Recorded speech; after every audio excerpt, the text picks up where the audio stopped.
So hello, everyone. We'll give folks a moment to finish logging in and getting set up for the webinar. If you would like to introduce yourselves to our panelists, we do have a chat function, so feel free to type in your name, let us know your firm or your department if you're interested. Thanks, Erin. And as a follow-up to that, we'll be having a Q&A at the end, so you can use that same box to post in questions if you would like us to answer those at the end.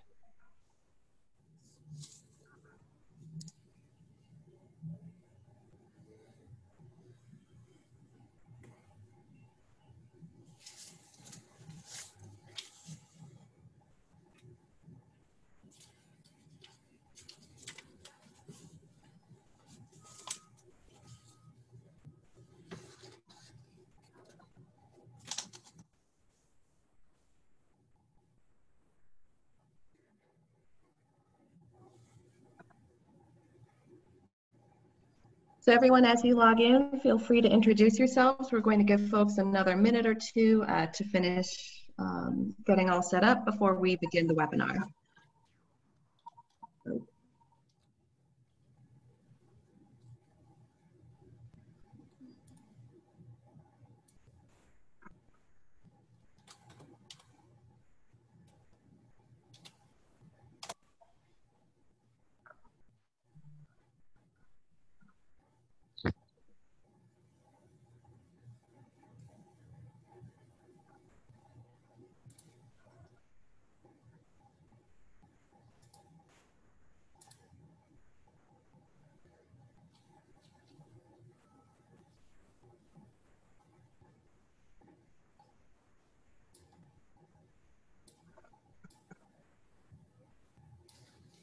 Yeah, we just had the BBSA on here.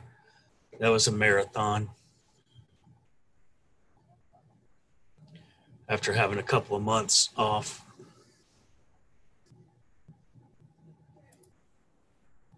Good backlog probably was a relief to get off the plate then, wasn't it? Yeah. Now I got to get those letters together. Yeah. People want those letters after they get the approval. Yeah. Quick question. I know Debra's on the phone here. Erin, is there a way that she could speak by her phone number, or does she have to phone in as a separate, on a separate number as a panelist? Let's see. If we know what her phone number is, we might be able to let her speak.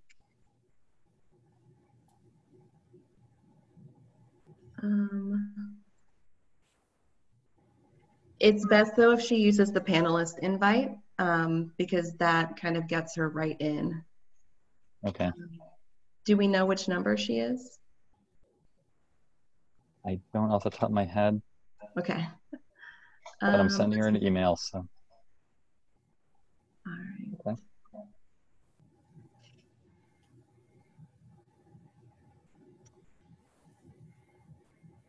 All right, we've got a fair amount of folks, so I'm going to go ahead and get us rolling. I am going to run us through the guidelines and etiquette briefly, so that we know all the participants are going to be muted, but we definitely do still want to hear from you, so feel free to use the Q&A function to reach out with any particular questions to the presenters. We're a small team here, so we can't really troubleshoot any IT or connectivity issues during the webinar, but we encourage you to call in using the phone number for Zoom that you received in your email earlier.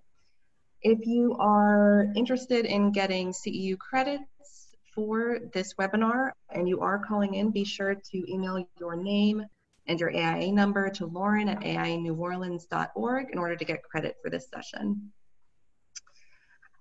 We've got a packed panel today, so we are going to kind of hop into the town hall, moderated by Chris Johnson.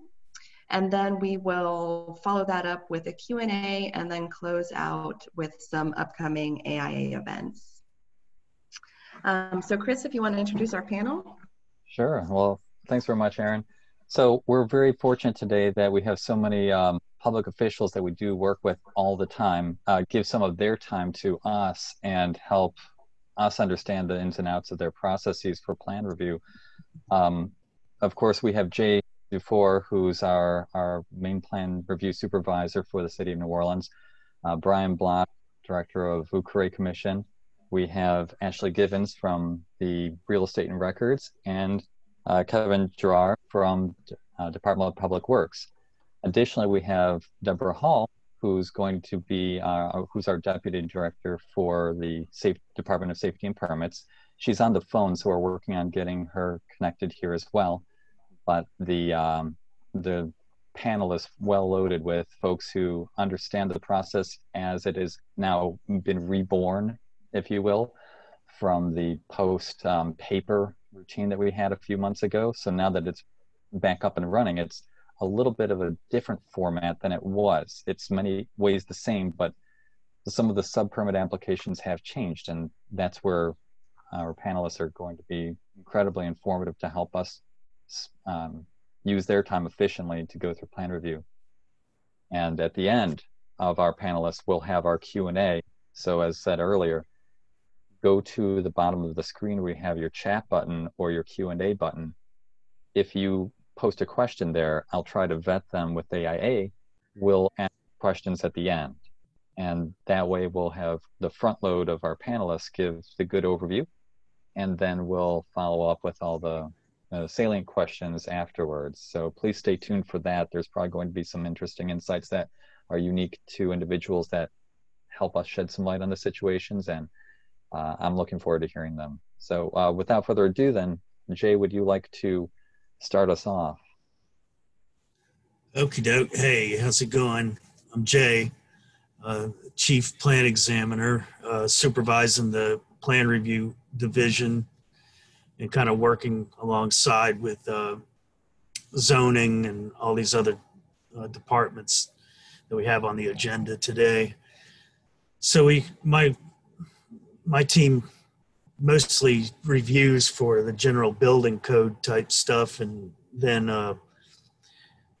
we'll have to verify that,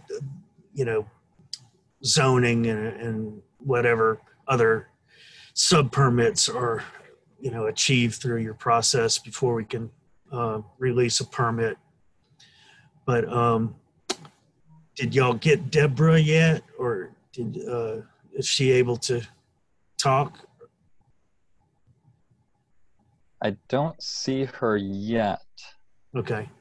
Well, yeah, she started in the fall as our deputy director, and kind of got in here around the cyber attack time. And she's got more of the departmental perspective on, where we're going here, whereas I'm more hands-on with the permit process. I'm assuming everybody involved with this is okay on how to actually apply for permits. If you have a new house, you go under new construction, or if you've got a structural renovation, you normally need to have plans that are stamped by an architect or engineer, unless it's really just replacement of structural items in kind. Then we might want to see pictures to see how extensive it really is. But we have accessory structures that sometimes people are not aware of how stringent the rules can be on an accessory structure. You still have to comply with the base flood elevation or provide flood vents if it's storage only. They still have to comply with the wind loading and impact resistance, so you don't have accessory buildings blowing around during a hurricane and doing damage to other properties. But I also handle all the swimming pools, try to knock those out as they go. And one of the main things I want to get is a response from people applying on pools that they will have the audible alarms. So in case a kid gets out the back door, the alarm goes off, so parents will know that the kid's on the loose and could fall in the pool and drown. Change of use also gets kind of sticky because people might not be doing any work, but a change in use is still going to require fire marshal approval on a commercial job, or meet all the code requirements for a new building practically in most situations, if you're going from, say, a residential to a commercial or vice versa, things like that.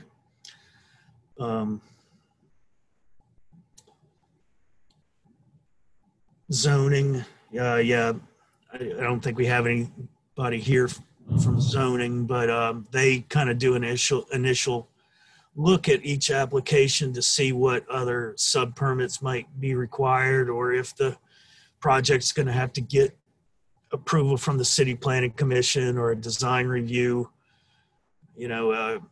HDLC is kind of built into the system, so is VCC, but zoning takes a look at your site plans as well and see if there's any issues coming right off the bat with how you've got your site worked out, and any thing that is non-conforming that might have to get established non-conforming use status to get approved. Like, say, in some cases there are projects where somebody wants to renovate a multifamily, but the zoning maps have changed over the past few years and multifamily isn't allowed in that location. Well, you still have to go and prove that it was multifamily before, through a process that has to be approved by our zoning department in order to move ahead with that renovation. So that's kind of one of those things that takes people by surprise at times.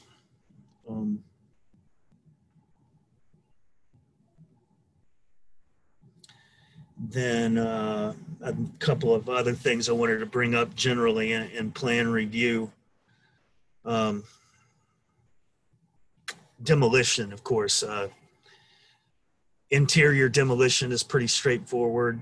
You can get started ahead of time on your projects that involve a lot of renovation, and they might also require city planning commission approval.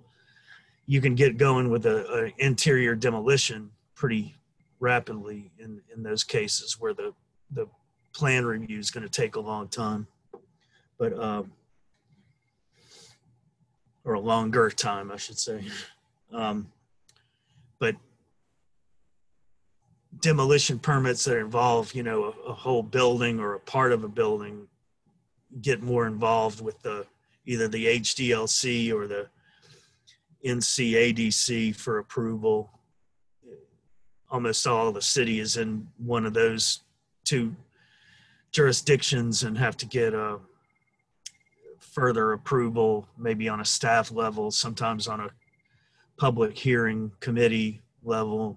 But those are things to do your research on ahead of time, as well as zoning in general. If you're wanting to do something with a site, it's good to do a zoning research initially yourself to see if it's going to involve any rezoning or conditional use processes that take a little more time, and you need to get schematic drawings for and submitted for that before you can actually get a building permit. A few more sticky things that come up. I don't know if Joe DeLon is here in the meeting yet. He was I supposed to believe come. he was coming as a guest, so we can ask him to type in a question, or if you want to piggyback on that, we can, you know, maybe field a question for him and ask him to respond. I think he responded to our email a minute ago. Might want to check that. But anyway, a lot of people get confused about the fire marshal, and I encounter that a lot.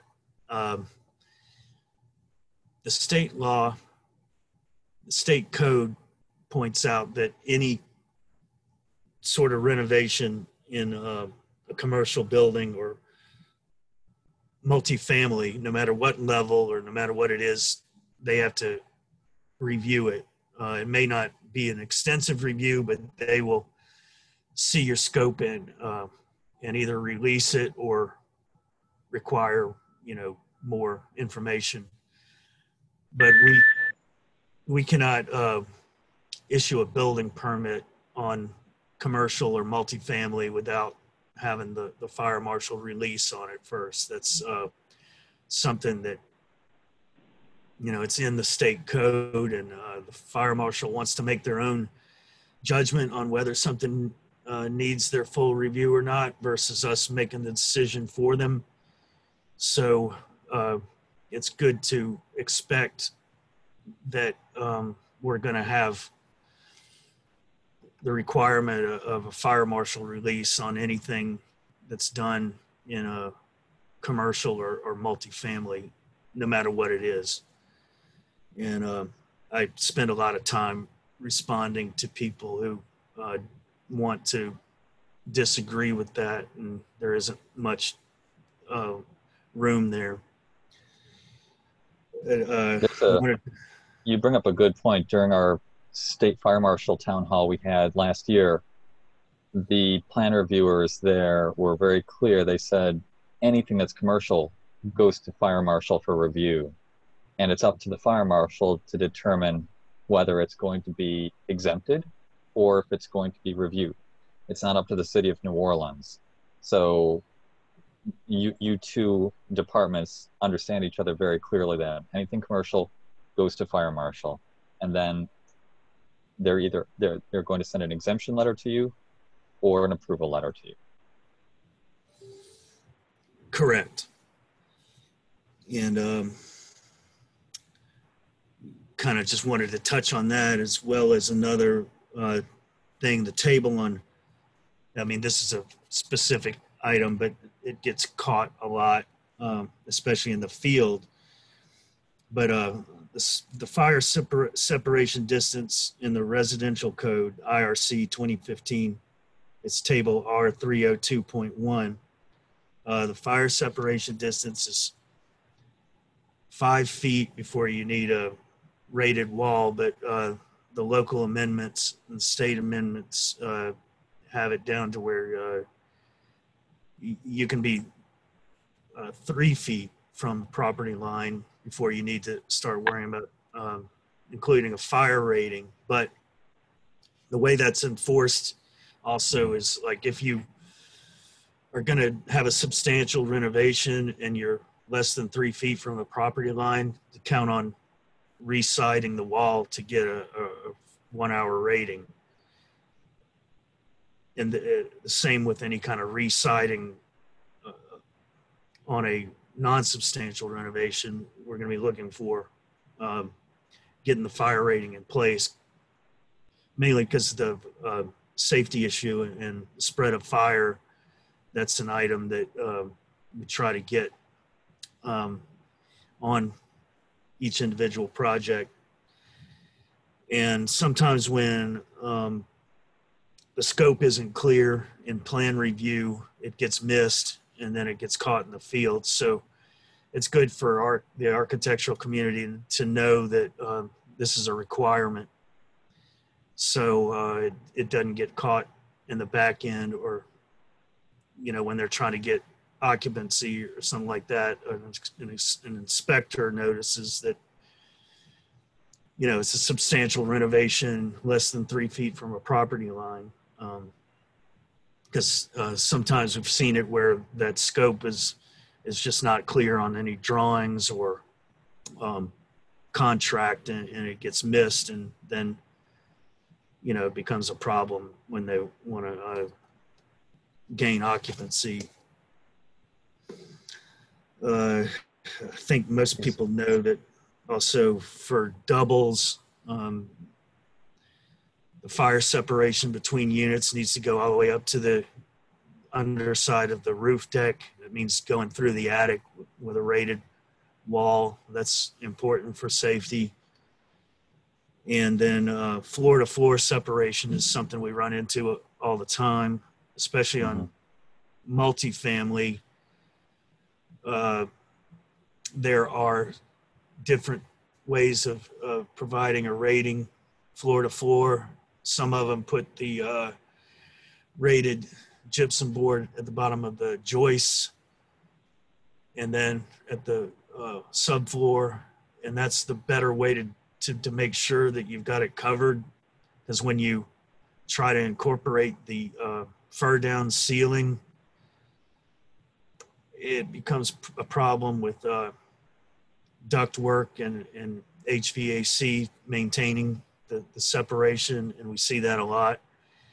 And then sometimes we see where it's in the drawings that the rating is being provided at the bottom of joists, but then they decided it'll be easier in the field to get the rating in at the fur down, and they don't realize that they're then going to need fire dampers and protection around their closets and stuff like that. And, these are things that can get more detailed in a specific review, but it's just something I want to point out that we hit a lot of. Those are good points. Not to interrupt you too much, but I saw a caller log in recently, and I don't know, is that Debra who came in? And you are unmuted, so you might be able to speak. No, we might not have her yet. Well, Jay, as a way to start to trickle this down into the other departments, when an applicant, could you give us a quick summary of a plan that is originally submitted on One Stop?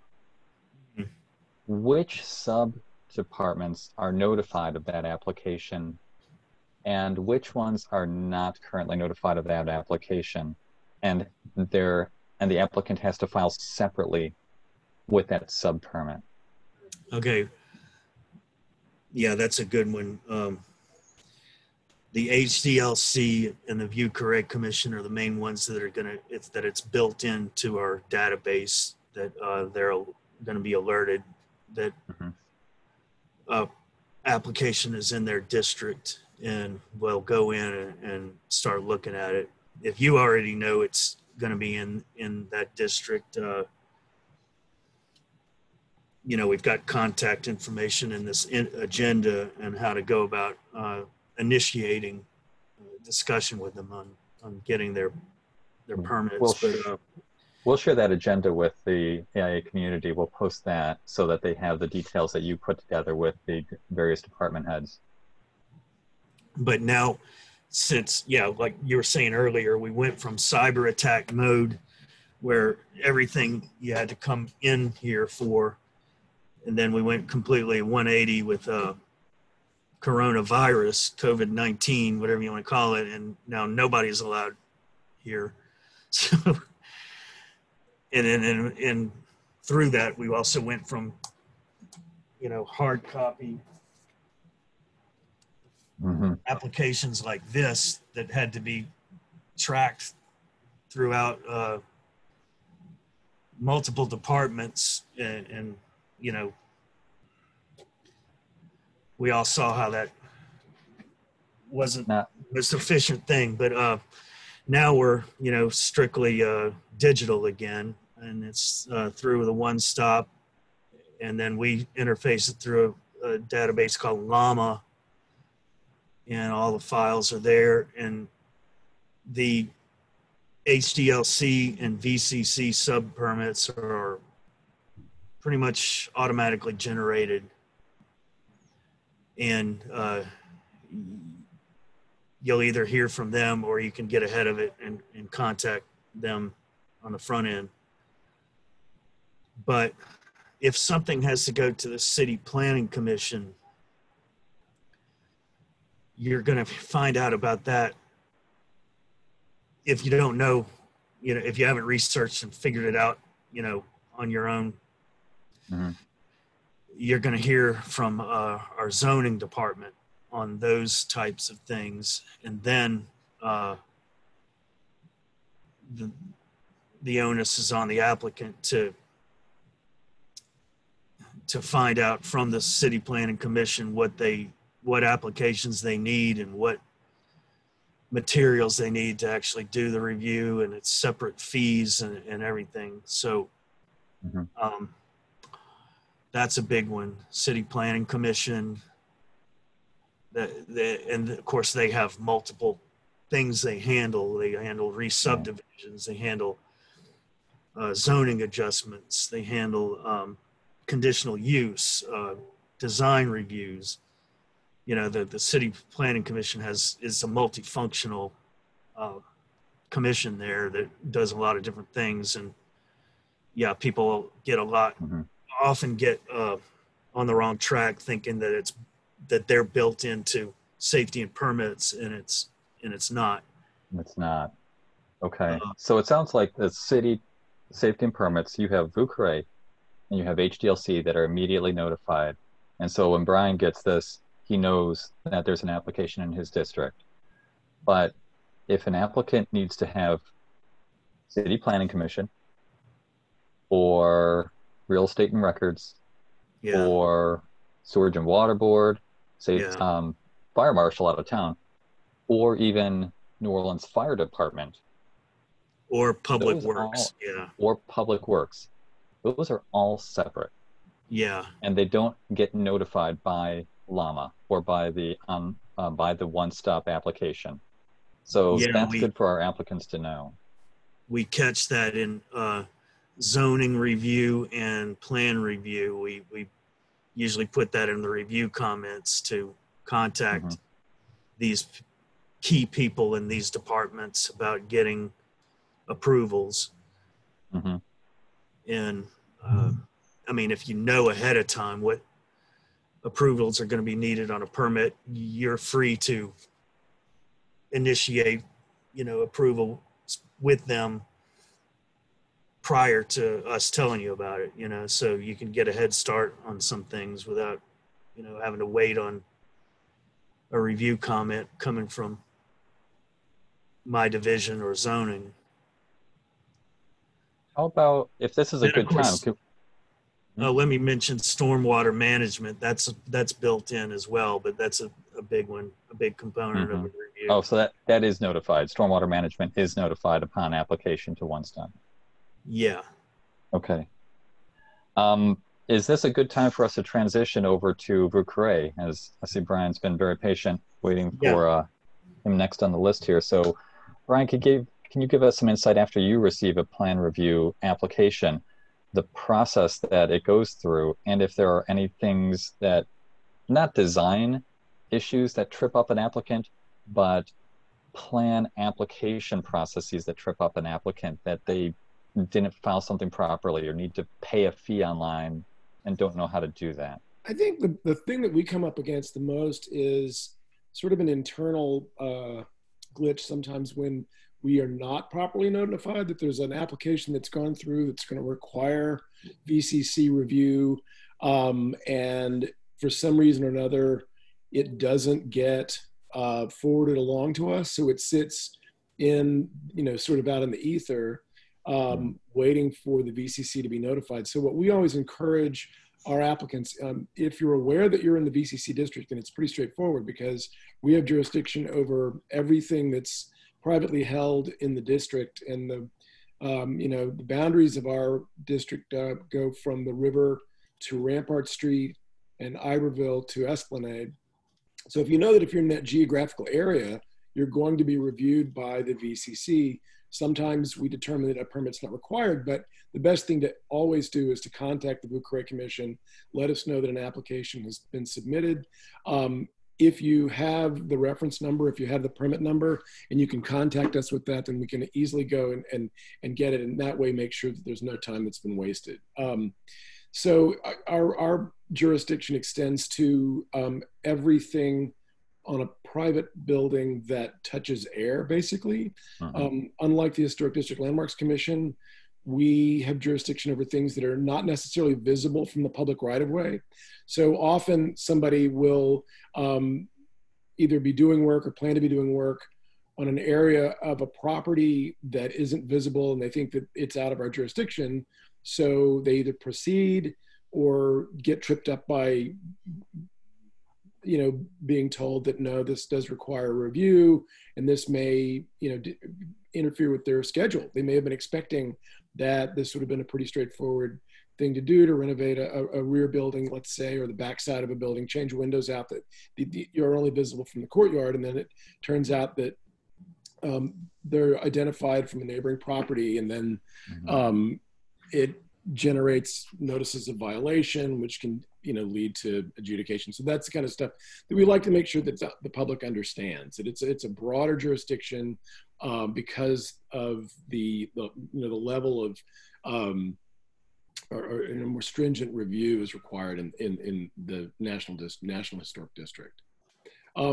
We have several different types of permits, some of which don't involve safety and permits. For example, the VCC has jurisdiction over paint colors and paint materials. So if you have a building that's within the district and you plan on painting, you'll get a paint permit from the VCC. It's not a sub-permit of safety and permits, so it would be applied for directly through us, through the one-stop shop. But it would not go to safety and permits for their review. There are other kinds of permits that do not require a safety and permits review, such as roofing on a residential building, siding, porch work, decking, that kind of thing. So we're always available for consultation. If you have a project in the district, let us get in touch with us, and we can kind of review it and let you know the level of scrutiny it's going to undertake, whether it needs safety and permits, whether that'll be directly from the VCC. Same goes with security cameras. We will generally review those without a need for a building permit. I'm glad you mentioned that, because just as a note, I'm looking on One Stop right now on the application site, and very clearly there is a separate plan application process for paint and for the security cameras in the Dufour, which is very good. You mentioned items that are not listed separately. Roof repair. You're talking about material replacement that rightly touches air and needs a review. It does need a permit from VCC, but it doesn't need a building permit. That might be helpful to have One Stop show that as a separate permit option under the Dufour permits also. Otherwise, maybe an applicant would not see an option for building permits that list building permit for, it's not an interior demolition, it's not a non-structural renovation. Technically, material replacement is not a renovation. So it might be confusing to an applicant who thought that they were not required to apply. So potentially that could be a trip up there. And we do, the VCC, NOLA.gov/VCC has its own list of materials and best practices and other kinds of resources that we recommend people get familiar with. There's a link there to our online copy of our design guidelines, which goes into all of this in much more detail. Very, very user-friendly, very easy to navigate. We are actually in the process of updating our design guidelines. We're having a chapter that's included on resilience within the district, which is going to be very helpful. So we do encourage everyone to become familiar with that as a resource. And the best contact information for those applicants who feel that they have a permit that was lost in the ether is going to be directly. You can contact VCC at NOLA.gov. And staff member will get back to you as soon as possible. Our contact information is also available on our website. Okay. So we are available. We're all working remotely right now, of course, but we are, we have access to our emails. We're all, hard at work, just not in City Hall. So everybody, it's a staff of 6 Very, very dedicated. We've got, access to the district. We're in the district every day. So if anybody wants to meet on site to discuss the ins and outs of a proposal, we're happy to meet. Socially distance, of course.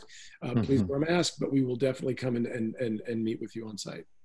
That's really good. And to further that, your commission meetings are also online now also. Correct. So you're getting through your backlog, and the schedule is posted on the schedule city's right website. Now that's posted is what was our originally approved schedule. So we are moving through the month of May somewhat off schedule. We've got an architecture committee meeting that's just now been scheduled for the 20th, and then a commission meeting that is going to be scheduled for the following week on the 26th. So we do have 2 architectural committee meetings a month, and 1 commission hearing a month as well. The schedule that is online will be, back in order in June. So if anybody has any questions about the schedule, please reach out. Also, we have an extensive distribution list that we send our agendas out to, and we lost, I would say a good 1,000 email contacts in the cyber attack. And we're slowly trying to rebuild that database. So if you would like to be on our distribution list, please contact us at vcc@nola.gov. Give us your information, and we will make sure that you get everything that we send out in our email blasts. That's really good information, and well done for getting back online. That's a big step in the right direction. We're moving ahead like gangbusters. It's great. Well, if there's nothing else, if there's anything else that's we can tackle on you, let's do that. But otherwise, we can move on to our next panelist over with real estate and records.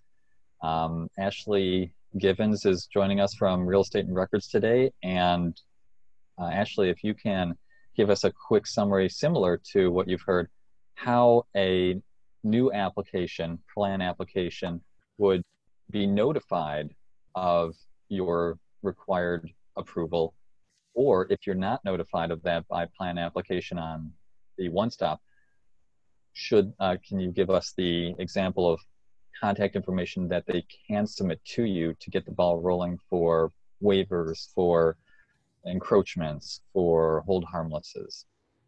Gotcha. So everyone, like you said, I'm Ashley Givens, and I work in real estate and records under property management.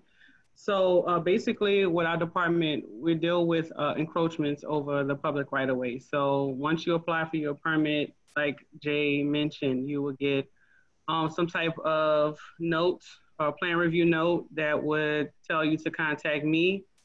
And that's when we'll get the ball rolling to get your approval done from property management under your permit. So what that looks like for pretty much any major encroachment, that's like your balconies, your awnings, your galleries with columns.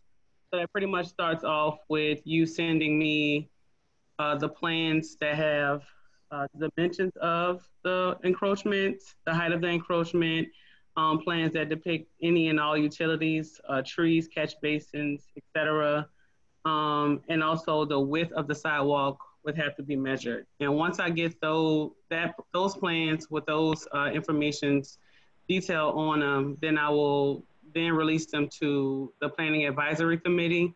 And since we are dealing with COVID-19 right now, that is an email-based approval system that we're using. It was, or I guess is, just not right now, a bi-monthly meeting with Department of Public Works, Parks and Parkway, Energy, Sewage and Water Board, HGLC, City Planning Commission, and Zoning. So those emails will go out to those departments.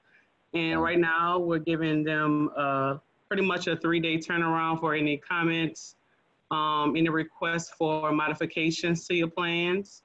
So once we get those comments within those 3 days, then I will connect you, if needed, to those departments. So once we get the approvals and all of the modifications, all the comments are satisfied with those departments, then I'll require you to turn in necessary documents to get the servitude drafted for the encroachment. So that's a certificate of liability, a tax clearance form. Since City Hall is shut down to the public, we're just asking that you fill it out and sign it, and we'll take care of the departmental signatures at the bottom. Also a certificate of authority. So with those documents, right now, we're just asking that you sign them, fill them out, get them notarized, and then email them, and also mail them the physical copies to our office. So that wouldn't stop the process, slow down the process as much. So once we get those necessary documents, as always, like before, I'll be drafting a servitude agreement or the lease agreement and sending that to the law department. And that usually takes between a week. It just really depends on the law department's caseload at that time. And once we get them, once I get it back, I'll send it to you for your client, or if it is you or the property owner who's applying for the permit, they'll review it, sign it, and then turn it in back to us with the payment, with the first year's payment. So that's pretty much the process to get a servitude. Only thing different now is pretty much the PAC going email-based and having to mail things in, but everything else is almost the same, like pre-pandemic. You mentioned a bi-weekly meeting, I'm sorry, twice monthly meeting by one of the departments. Can you tell me if there are application deadlines for those? For example, first of the month, 15th of the month, or first Tuesday of the month? How are the deadlines distributed for those meetings? Right now, there are no deadlines. I'm pretty much just having them, once I get about 3 of them, I send them out, which has been maybe like twice a month. So far, I've only sent out 2 sets via email. So I haven't figured out specific dates, cutoff dates, but I may end up doing is just taking the original PAC schedule and just moving based on those dates to keep it efficient. Okay.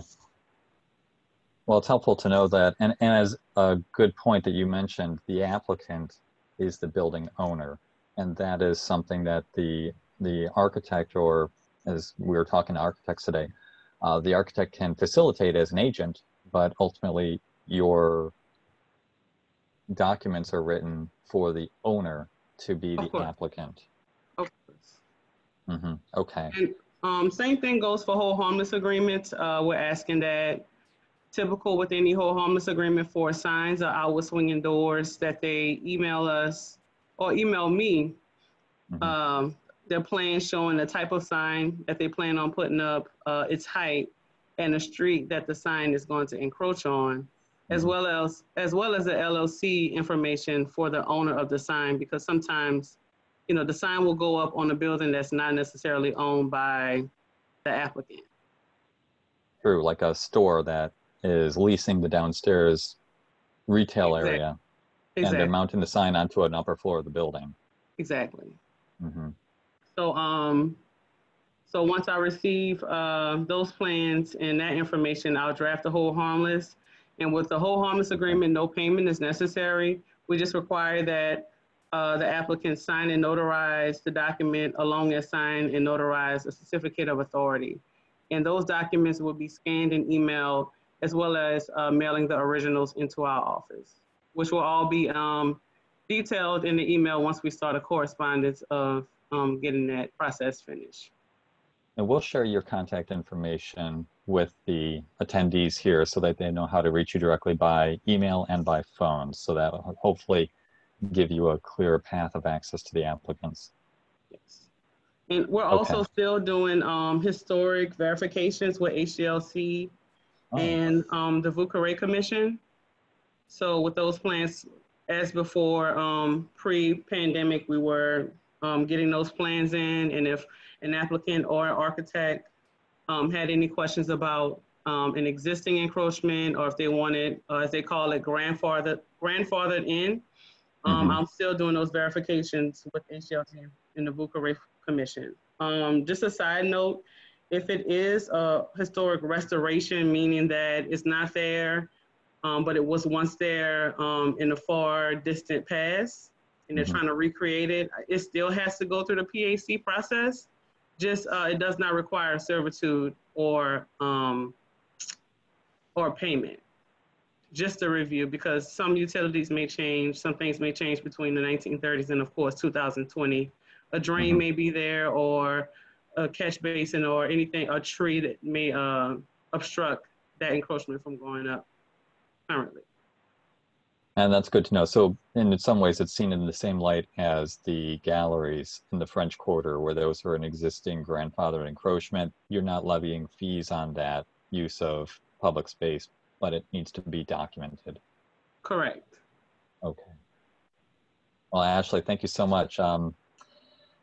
If this is a good time, we can keep on moving over to Department of Public Works then.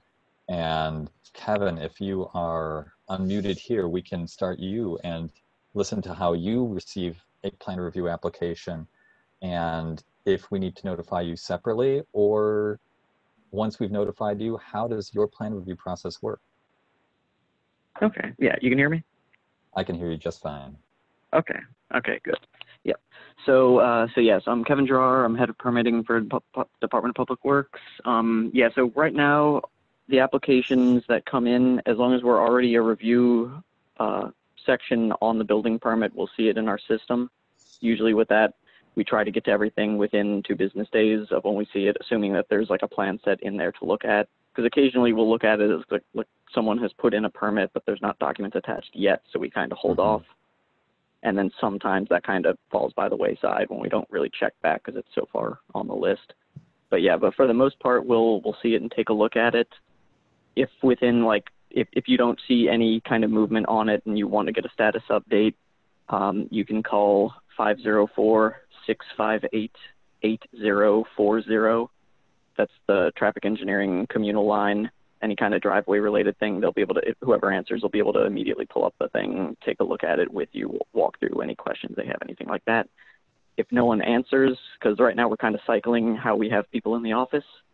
If no one is available right then, and you kind of don't hear back, you can send me an email at kggiroir@nola.gov, and I can look into it for you. So pretty much the way that it works for building permits is, since city code states that driveway and sidewalk permits are only valid for 180 days after issuance, right now we're kind of doing like a preliminary location approval during the building permit process prior to the release of the building permit. You know, so we can take a look at it, building permit can move forward, and then later on in the construction timeline, before you're actually about to pour, you'd then get the actual like driveway curb cut or sidewalk repair, you know, whatever permit you're trying to get for that. And so pretty much as far as the building review, like for the building permit, we'll give that preliminary location approval if you don't hear from us on that, because like we don't get specifically notified when a permit is in, but it'll still pull up. Like if it has a review for us in there, it's going to show up on our on our list of pending reviews. Okay, so you do get that notification. All right. We don't get like a specific email saying one's been added, but when we pull up our just big list of all permits, kind of like sorted by when they come in, it'll do that. But we get like the building permits are just like a small percentage of the overall permits we're looking at, because we look at everything in the public right of way as far as like closures and every oversized vehicle that comes in, all kinds of things like that. So it might pop down on the list. But yeah, but with that, pretty much.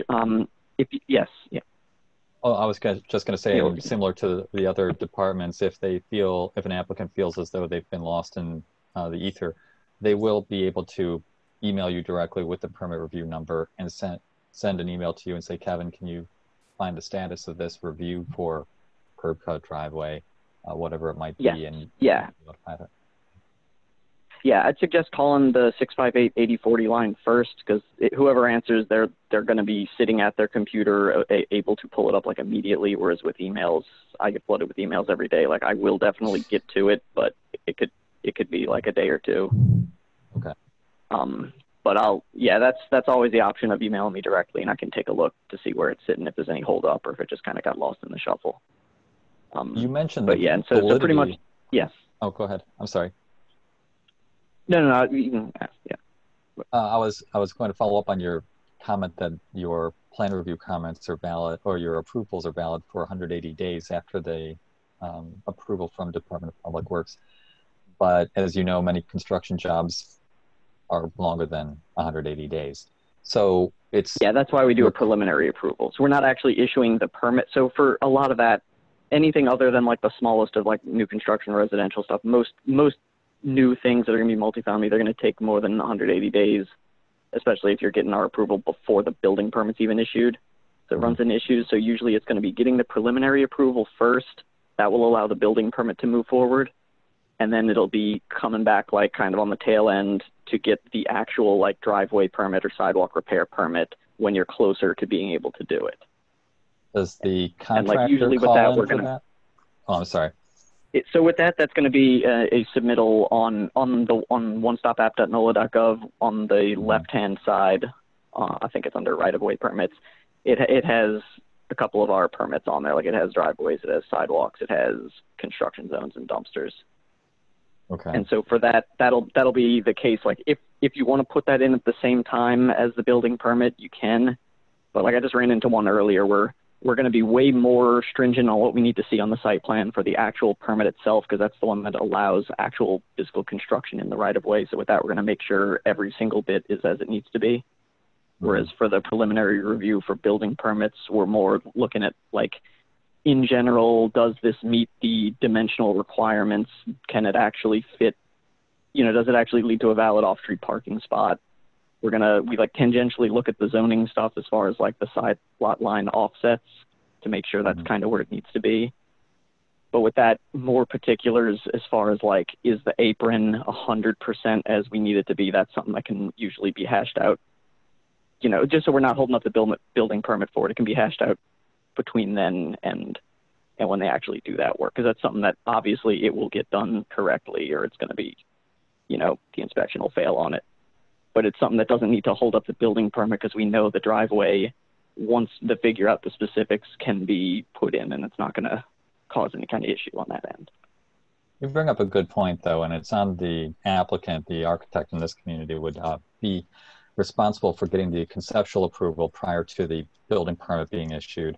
But then they would have to be coordinating with the general contractor to estimate when you're 180 days out from the flat work that's being installed, to make sure they separately apply online at One Stop for the full building permit of the right-of-way permit, which is tied to the building permit, but it's much different schedule. You have to have that second application 180 days before committing that work. So do general contractors apply for that, or is it typically the architect who applies for that? We've had, it's kind of both ways. I've had a lot where the building permit and the driveway permit come in like simultaneously, and I pretty much just take care of the preliminary approval and the driveway approval at the same time. And usually I'll if it's one I recognize, I know, some I've kind of let know that like, hey, you might want to hold off on me actually hitting okay on the actual driveway permit because it's only good for 180 days, and then we can kind of like let it sit closer before we actually like issue it. But yeah, really with that, that's kind of, it's more about getting the preliminary approval because that's always something that's going to hold up the building permit, and that's usually the priority is to be able to, check all the boxes on that to be able to get that released. That's really good information. And as far as the rest of it, so yeah, with that, anything with the preliminary approvals, whether it's sidewalks or driveways, that'll be call 658-8040 or contact me directly if you don't have any luck getting anyone to answer on that. And then once you actually obtain the building permit and you're ready to actually do the driveway work, you'll put in that permit online through One Stop. There are a few types of permits of ours that aren't back up on One Stop right now, like street cuts or surface cuts, utility cuts, however you want to refer to them as, for like doing underground subsurface like utility work in the public right of way. And with that, any kind of permit of ours that isn't currently on One Stop, that application can be sent to have it right here. It's permitinfo@nola.gov. That's going to get to the one-stop people, and they'll be able to kind of enter it into the system.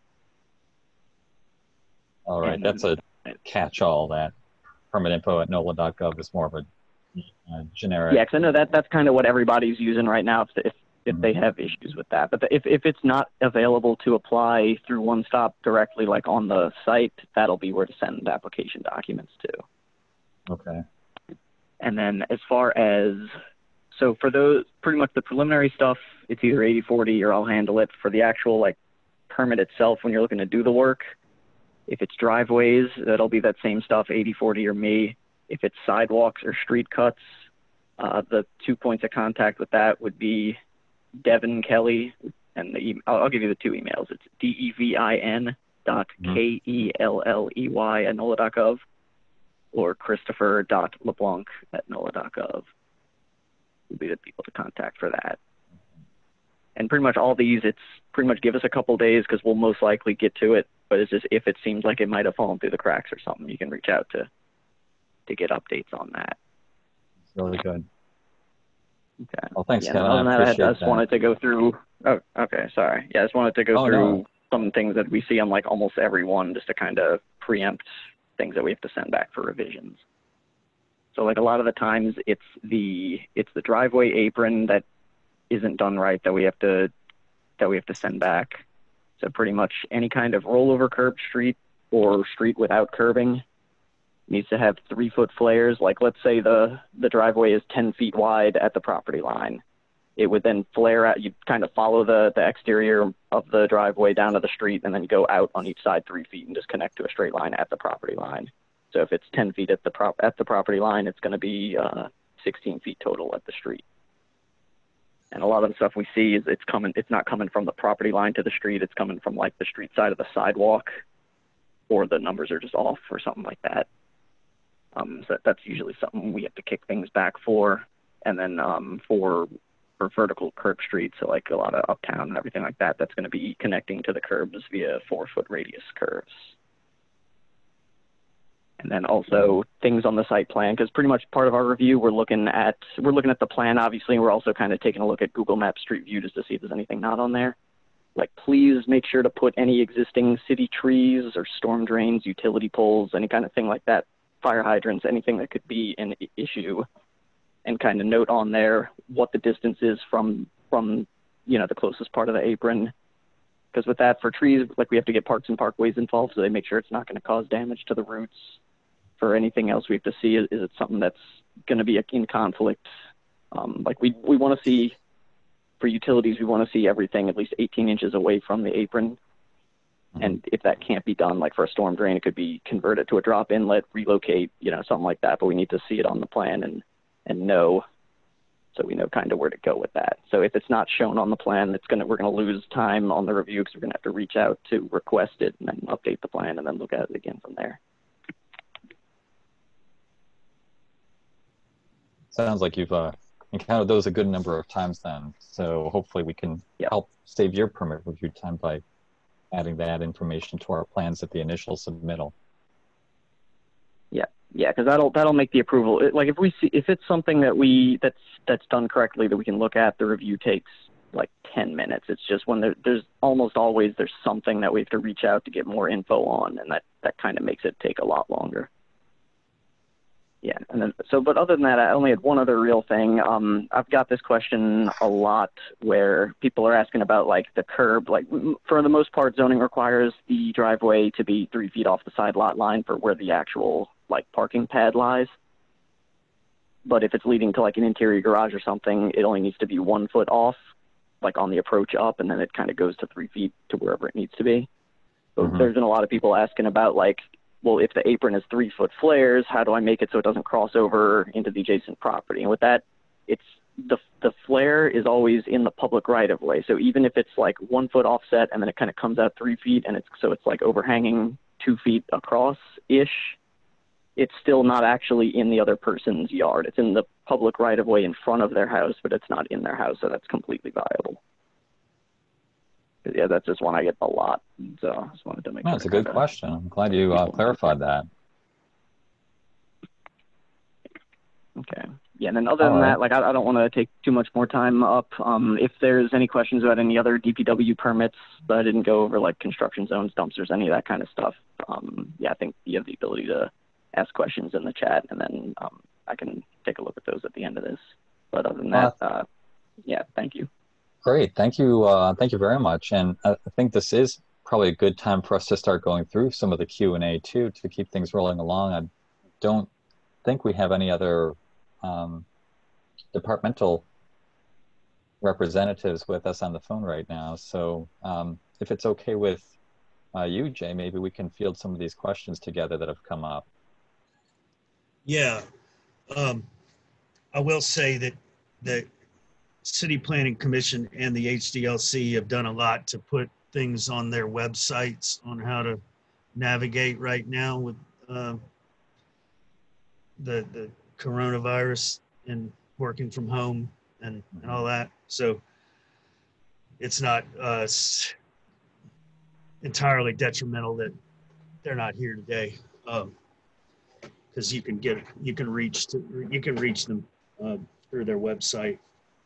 But there was a good one from Tracy about the fire department I saw on there. Mm-hmm.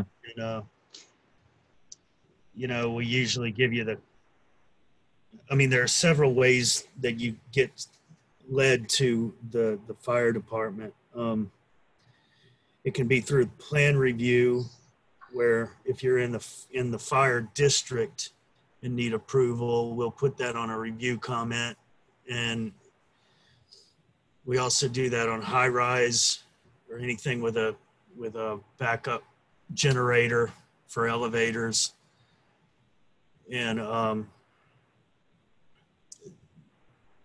Chief Paul DeGrange is the one that the review goes through for the fire department. And a lot of times I'm pretty much facilitating that, you know, trying to work out arrangements and how to get the right drawings he needs and setting up communication with him. It just seems to work better that way these days. Does that mean that an applicant would send the drawings to you, Jay, or to the fire department? No, I just kind of, what do you call that when I'm the fixer or something? You're the fixer. Just putting y'all together, making sure that he knows exactly what he needs to be reviewing and putting the applicant with him. And it's usually through email. And, you know, he usually needs specific utility drawings or fire protection drawings that show the hydrants and the lanes and the standpipe connections, things like that. They don't do well with taking general architectural plans with, you know, everything on them and finding what they need to review. It's better to keep it as straightforward for fire related things so they can just look at it and know what they want to see and do the review. They have a form that they use, and obviously they're not meeting right now, and it was probably hard to get a meeting with them past few years anyway. I also recall being sent to get fire department approval on new buildings through the City Planning Commission, like schools and things like that needed a conditional use. I remember that being part of my City Planning Commission approval. So that's like another way that you would get sent or come to need an approval from them. Well, let me ask, because I know this has come up many times before, especially with large commercial projects that have tight timeframes. The New Orleans Fire Department for years now, to my knowledge, has not had a plan reviewer on staff. And so it's been Chief DeGrange himself who has to find the time in his busy day to meet with you in person the paper permit is there that you pick up in person. It's not online. And I don't know if they're receiving people right now at all. It's really difficult to get in the door and get his attention and get an approval. Is it still a paper-only application process to the fire department, or with your help, can this be an email process? No, they have access to Llama, but like I was saying, it's easier to send them exactly what they're going to be reviewing, but through email now, you know, it doesn't require bringing a hard copy and getting them to put the comments right on it during a meeting, though that was a good way to sort of corral them. I remember, you know, bring the civil engineer and the mechanical engineer and all of us just hashing it out and getting it on the plans, and then, you know, picking up the red lines and giving them the final version. But now it's, you know, it's having been through the process before, and I've gotten to know Chief DeGrange, it seems like I can usually get the approvals through, you know, with steady effort. Well, that's a big service you're providing there, and anybody who's been through that process can appreciate your guidance in that. Yeah, I hate seeing things linger, you know, and just try to get involved. But that's something we should maybe get together on the side and talk to Chief DeGrange specifically and see what it might take to, I mean, see what his needs are, how we can help, you know, and just like, you know, you usually do, offer support by how we communicate with him or whatever we need to do to try to bring attention to the matter that somehow these reviews need to happen more more regularly. There's no schedule that they meet. They don't convene any regular schedule. So really it's pleasant persistence, patience goes a long way with that process. So just to clarify, it sounds like it's still an email directly to Chief DeGrange, copying you, and then starting the ball rolling from there. You've already logged the project in Llama and OneStop. And so his comments, when he's able to, will be communicated through Llama, or there'll be a voice call through you and him with the applicant? It's usually more direct, back and forth. They have access to Llama, but they don't use it regularly enough to be skilled at it, or he does. So I wind up getting the approval and posting it on there myself or something like that. Getting it cleared. But I hope that helps. Having the fire department review, you know, these types of projects is, you know, it's really beneficial public safety wise, so they, you know what's going on. So, you know, try to make the best effort to make it actually happen. I mean, we haven't like waived any of that because of you know, problems actually getting the review. We'll just get it done somehow. Well, Tracy, I hope that helps. Certainly we can have follow-up questions if you like. If you want to jump into another question, it looks like there was a general overview question, Jay, and that is about the recommended steps for applying for a permit that would be most efficient, especially when you have code deficiencies that require a BBSA approval or other sub-permits like the HDLC and VCC. Would you recommend the applicant submit a master permit application first and then pursue the different various agencies, submit for BBSA, and then submit for VCC and what have you? Or is it better to contact the Board of Building Standards and Appeals directly first even before there's a building permit on record with the city, to start that process? I'm supervising the BBSA now, so that's me anyway.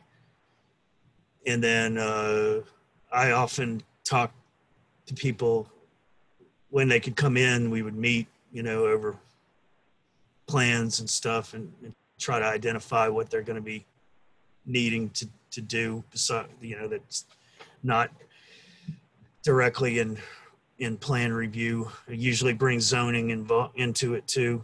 Larger projects warrant more of that, but I can meet with people over smaller ones as well. And then now, you email me your schematic drawings, and I can circulate them through the different departments and see what might be needed ahead of time. But it's also good, that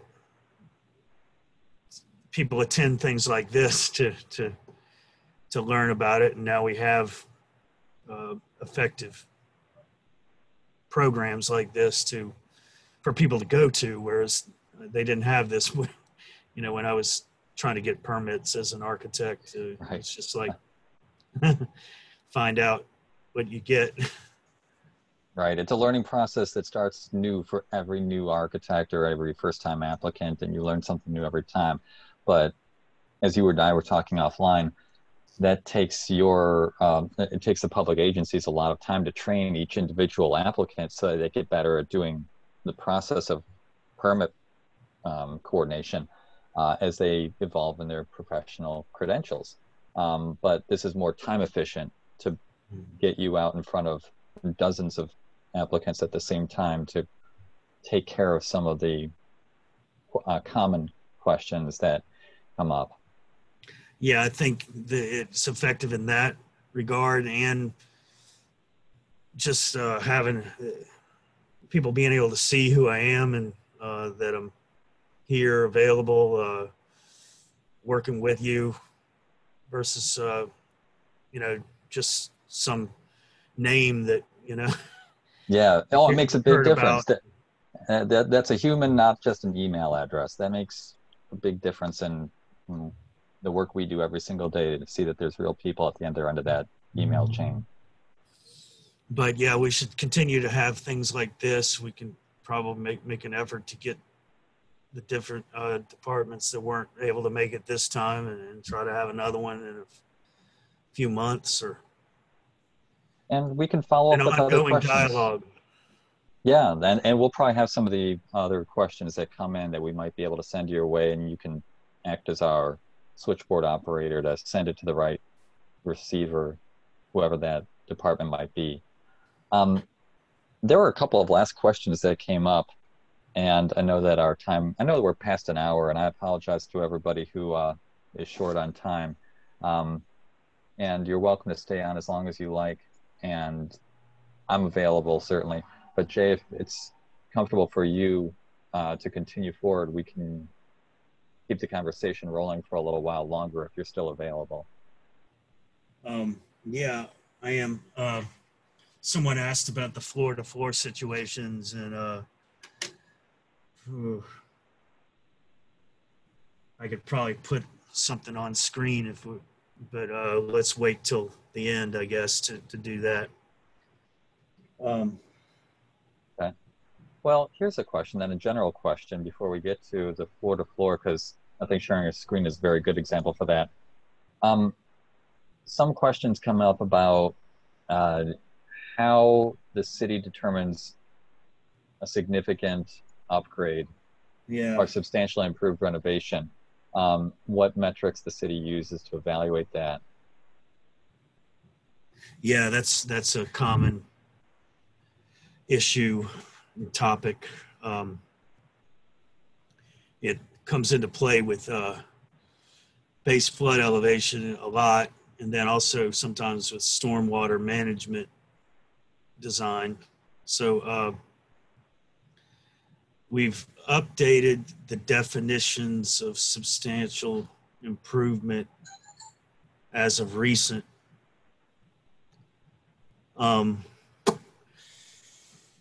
It's hard to kind of go into that in detail, but what are they asking? base flood elevation and stormwater management are based off of the value of the building in the assessor's roles. Like we go by that first, and if that's not helpful for the applicant, they can get an appraisal by a licensed appraiser. This And the trigger is still 50%, right? 50%, yeah.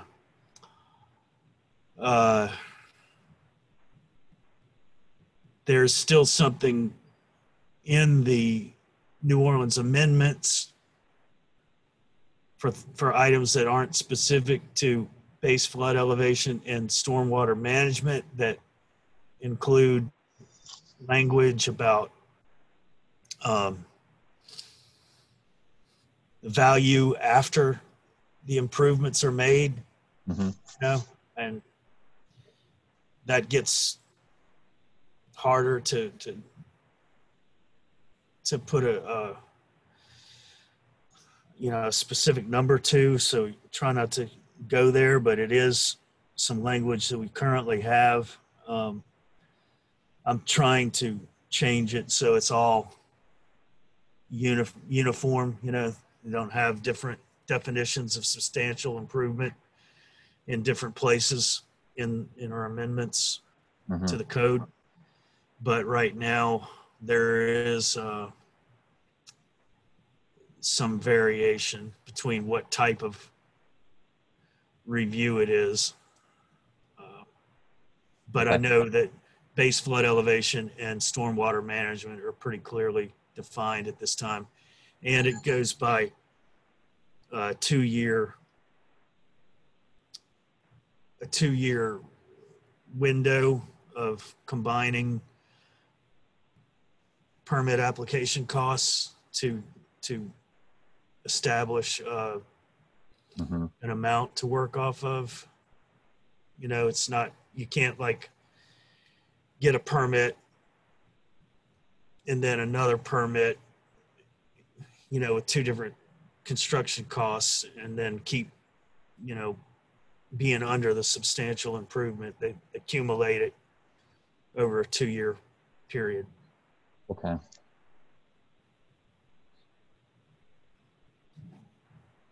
All right, that's good information. And then just as a clarification, that includes the improvement only. The building value is separate from the land value, just as an appraisal will show the total value of the property, and then they'll separate out land value. The improvement value is the difference between total and land. Right, so you're evaluating 50% on building only. And the assessor's website does show what the appraisal has allocated to the building.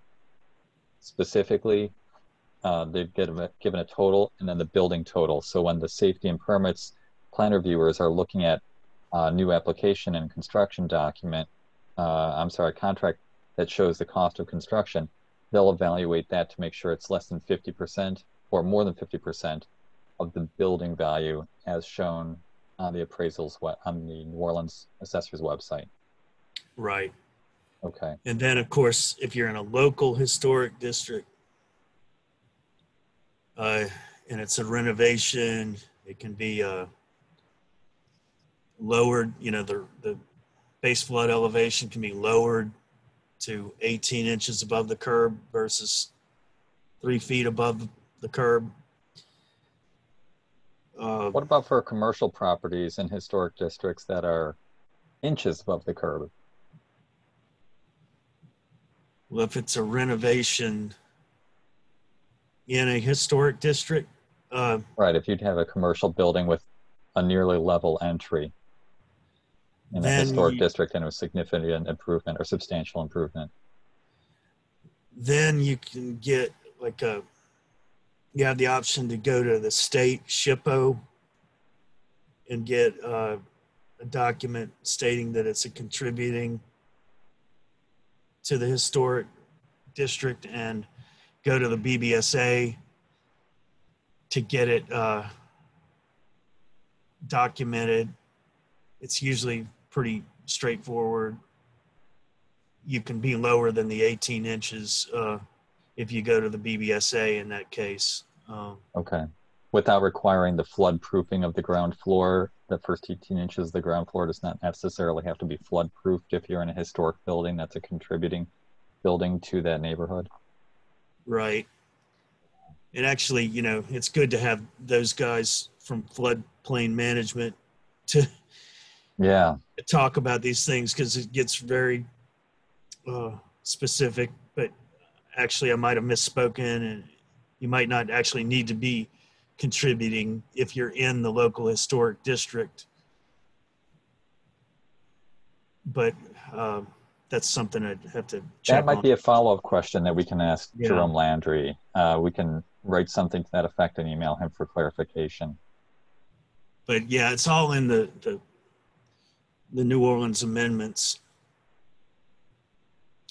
But there are other ways to go about that. You also have waivers, like if you're not in a historic district, you can go to the SHPO and get declared historic, and then go to BBSA and get approval. For landmark status, that is, if you're a building that is maybe historic, but you're not in a national registered historic district. Got it. Or local historic district. You know, national is different. But yes, to my knowledge, state gives those exemption letters to a property as long as it's within a national district that might not be under local control, as long as it's under national recognition. I don't know how they review properties that are potentially historic that are not within a national district. That might be a landmark status process that I'm less familiar with myself. And then there are some districts where you can use the average of buildings on the block, like the Central Business District. You can get a survey of the average of the block, and if you're at that level or higher, you're exempt from elevating the building. And then there's some places, sometimes you can get a waiver if you're just not in a flood zone and it's not much of a risk. You can apply the BBSA based on that. Okay. But a lot of this is through the BBSA, and that's because we want to have it very well documented, that it's been reviewed by a board of independent people, because FEMA audits all of our variances from our base flood elevation ordinance. They being the underwriters of all flood insurance policies for the entire country, I can imagine that they do a lot of audits in flood-prone cities. Exactly. So we want to have that all very clear as to who, why, when, where, and how a variance was afforded.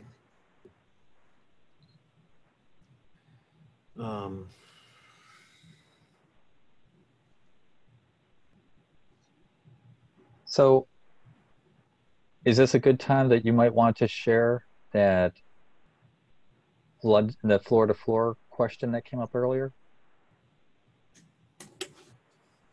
Sure. Let's see if I've...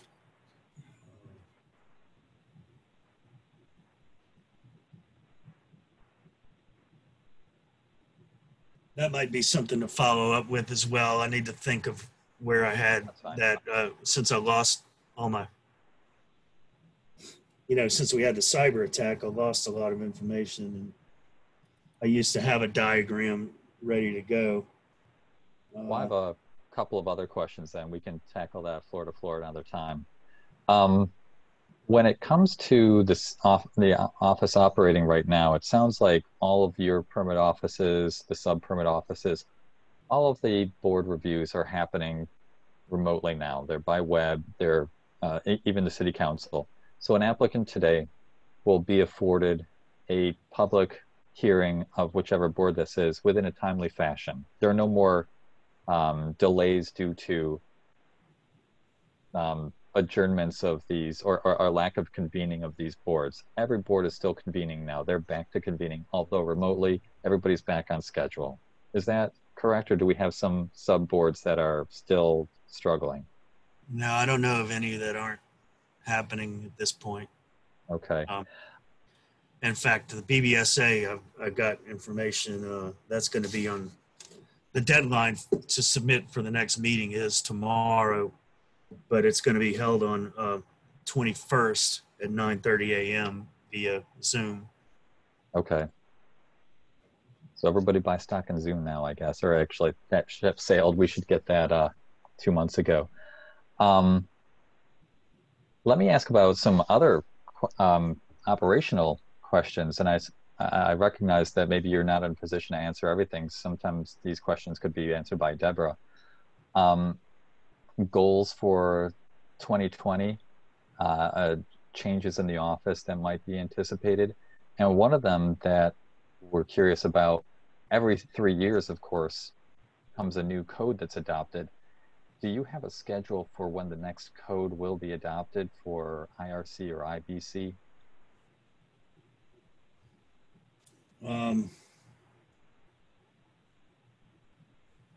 Currently, I don't remember what the last time I checked on that.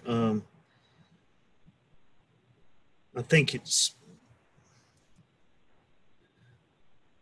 at least going to be next year before we move to 2018. It's usually a 3-year. Yeah, it's a 3-year lag. Mm-hmm. So it's like the middle of next year before we move to the 2018. Has the ICC or has the UCC Louisiana amendments or New Orleans adopted amendments, has that process begun yet that we might either be able to A, give input on, or B, take a peek and see what concepts are being reviewed at this point? I'd have to check on that. Okay. That'd be a good follow-up because I'd like to find out too. But we make edits to it. Like we did that recently with the stormwater and base flood elevation. The amendments, that is. Okay. But that would start from like the state, Mark Joyner. They would have more of an idea when the IBC will be adopted.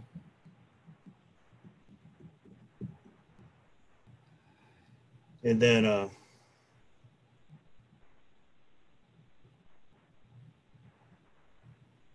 we've made some great progress in the past week or two as far as catching up with from the whole cyber attack thing. I know that sounds like an excuse and stuff, but it was a major breakdown trying to get things through.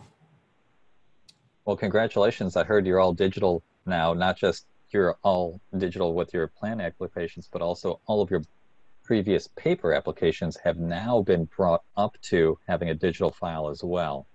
Is that accurate? You're all, there's no more, I mean, you do have paper, but there are no lingering permits that are only in paper. Everything has been brought to digital at this point.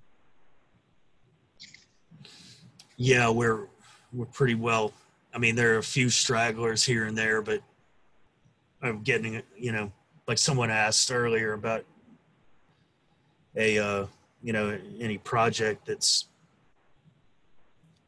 that has not been brought up into the database yet, I'll have to contact one of us, me or plan reviewer, and we'll get it in the system as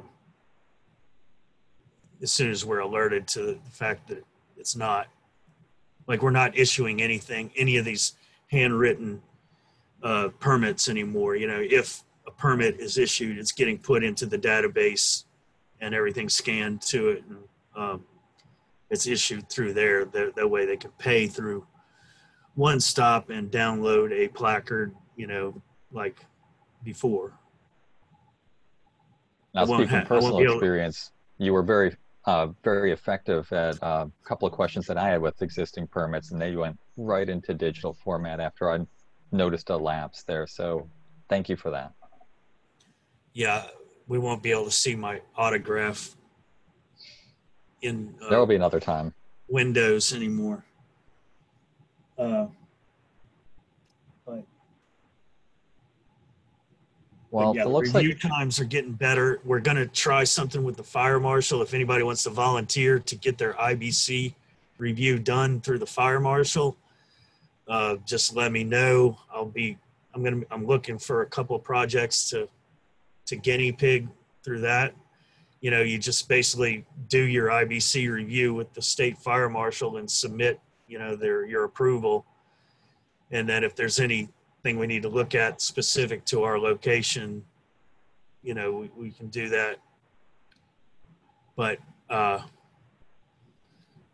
we just want to see how that goes before making it a regular thing. But at the same time, we're also catching up to a normalcy with review times again, where, you know, you can expect residential review to be accomplished within a week, and any kind of involved commercial, maybe 2 or 3 possibly. But of course, there are also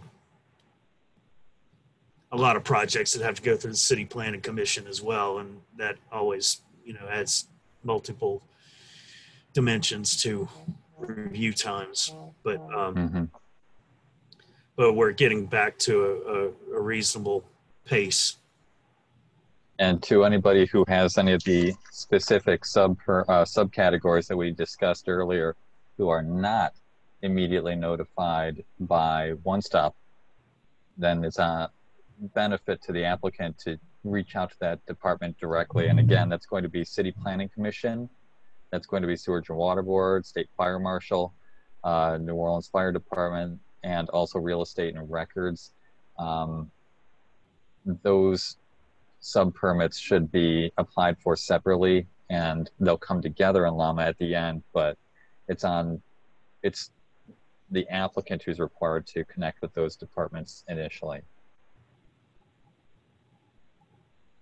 Yeah, you can definitely get a head start by getting your sub-permits underway. Oh, and BBSA too, right? BBSA is better to get. I'll add that to the list. Okay. You know, BBSA, you have to have a code deficiency to address. You know, if you know it ahead of time, you can address it. If you find out about it during the review, that's a different matter. Also with the BBSA,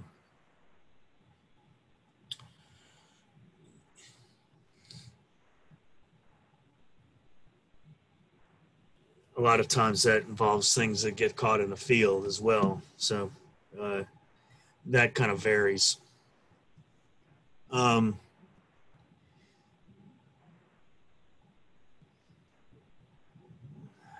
Trying to think if there was something else.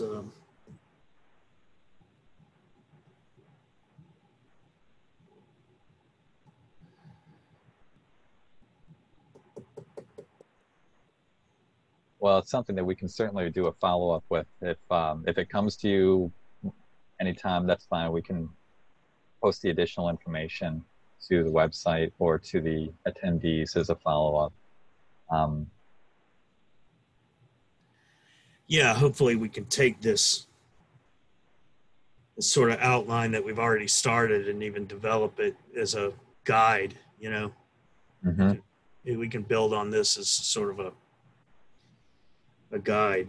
I think. Well, it's a good skeleton to start from, and as two sides of the same coin, the AIA is very glad to be able to help continue that with you, as well as you know, maybe you feel questions or you see more questions come up from applicants. We can partner with you on putting that list of basic information together for our membership to be able to benefit from. Yeah, yeah. All right. Well, yeah, I think we covered a lot. I'm glad we was a had lot. this. And I don't see any fresh questions that are coming up right now, but if I missed anything, please, you know, reach out with a follow-up question. Any of the applicants are welcome to do that. But to all of you, Jay, Ashley, I see you're both here, and Kevin signed off, and Brian signed off, but thank you all for your time. You've been really generous with sharing your insights with us, and seeing eye to eye on a lot of questions makes it easier for us to help you too. Oh, yeah. You're welcome. Another quick thing to bring up is I actually got one plan reviewer back today. So there was no one furloughed. There were some people put on civil leave just to keep people out of the building, you know, to reduce the amount of people in the building. But, you know, there was not really a furlough at this point. Who was back? Who is coming back to you now? Duran Lee is back today. Okay, very good. And, you know, that's going to help tremendously. Well, yeah, you're right. Staffing is essential for getting through this volume of work that we keep pushing to you. So I'm glad you're able to keep your numbers up there. That's that helps us a lot. And it sounds like you're making inroads to working with the fire marshal as well to get some help for speeding up the review times, and maybe give a separate level of code review thoroughness that they can shed light on, because they're thinking with the life safety code at the same time. So that might be an interesting process. Do you have a formal engagement with the fire marshal for that now? A date that service goes live? Is it optional? No, they already have. You can submit for IBC review to the fire marshal. Anyone can. It's just now I'm trying to find a couple of test cases, people who want to try getting it done through them versus us. Okay. See how it goes. See if it winds up being a help. They might, you know, be more stringent than we are, or less. You know, we don't know. But if you decide to go with the fire marshal, I think you have to go with it the distance. But just got to see who's up for giving it a go. That's a good observation. Once an applicant commits to going to fire marshal for building code as well as life safety, they should see that through to the end, and not not remove them halfway through and say, okay, no, I didn't like my plan review with them for the building code. I'll stick with them just for life safety and go back to City of New Orleans for my building code. That's a good observation. Well, we can look at that if we do some test cases. I think that's why test cases would be good. Okay.